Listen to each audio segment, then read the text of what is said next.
नमस्कार दोस्तों, जब भी क्षत्राणियों की बात होती है तो हमें सबसे पहले जौहर याद आता है। अधिकतर क्षत्राणियों ने जौहर कर अपने सतीत्व की रक्षा की और उन्होंने इसे बहुत ही पवित्र माना। लेकिन क्या आप जानते हैं कि इतिहास की एक रानी ऐसी भी थी जिन्होंने जौहर करने से इनकार कर दिया था और उस रानी ने जौहर को गलत बताया था। जौहर को गलत बताने के इस कारण को हम वीडियो में आगे जानेंगे। भारत का इतिहास कई वीरांगनाओं के किस्सों से समृद्ध है जो अपनी मातृभूमि के लिए शहीद हुई हैं। इतिहास की ऐसी ही गहराइयों को जानने के लिए हिंदी शूरवीर चैनल को सब्सक्राइब जरूर कर लेना। अब हम इस रानी के बारे में कुछ महत्वपूर्ण बातों को समझने की कोशिश करते हैं। ये रानी चित्तौड़गढ़ की रानी है जिनका नाम जवाहर बाई राठौर है। युद्ध स्थल में इनकी हुंकार सुन कई क्षत्राणियों ने अपने अपने हाथों में तलवार उठा ली थी। रानी जवाहर बाई चित्तौड़ के शासक विक्रमादित्य की पत्नी थी।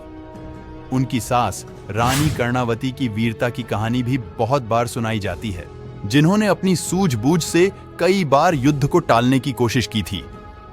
रानी जवाहर बाई के पति विक्रमादित्य थे, जो चित्तौड़ के सबसे विफल राजाओं में से एक माने जाते हैं।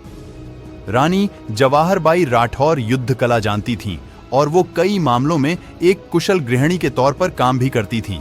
जैसा कि हमने बताया, महाराणा विक्रमादित्य को चित्तौड़ के इतिहास का सबसे कमजोर राजा माना जाता है। इतिहास में उन्हें कायर भी कहा गया है, साथ ही साथ उन्हें कम बुद्धि वाला भी माना जाता है। ऐसे में उन्होंने अपने आचरण से आसपास के सामंतों और सरदारों से लड़ाई कर ली, जिससे उनके साथी कम हो गए और चित्तौड़ को अकेला कर दिया। एक बार तो महारानी कर्णावती के कारण युद्ध टल गया, लेकिन चित्तौड़ पर खतरा हमेशा बना रहा। चित्तौड़ से नाराज कुछ सरदार बहादुर शाह से मिल गए, जिससे बहादुर शाह ने चित्तौड़ पर दोबारा आक्रमण किया। महारानी कर्णावती ने अन्य क्षत्राणियों के साथ जौहर करने के बारे में सोचा।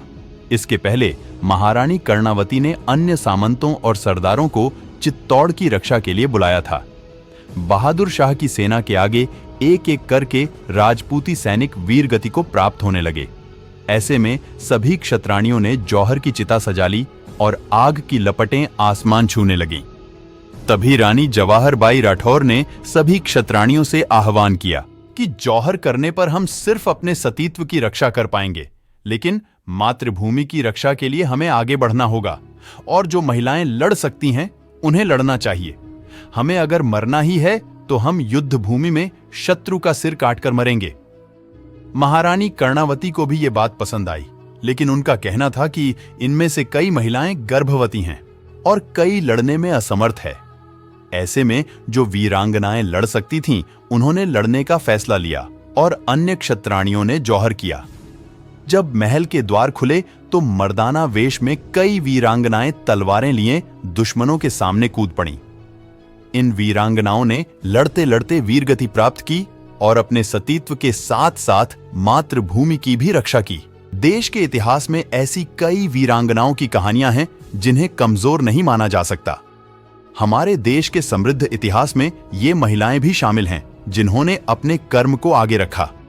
आपका रानी जवाहर बाई की वीरता को लेकर क्या संदेश है? हमें वीडियो के नीचे दिए कमेंट बॉक्स में जरूर बताएं।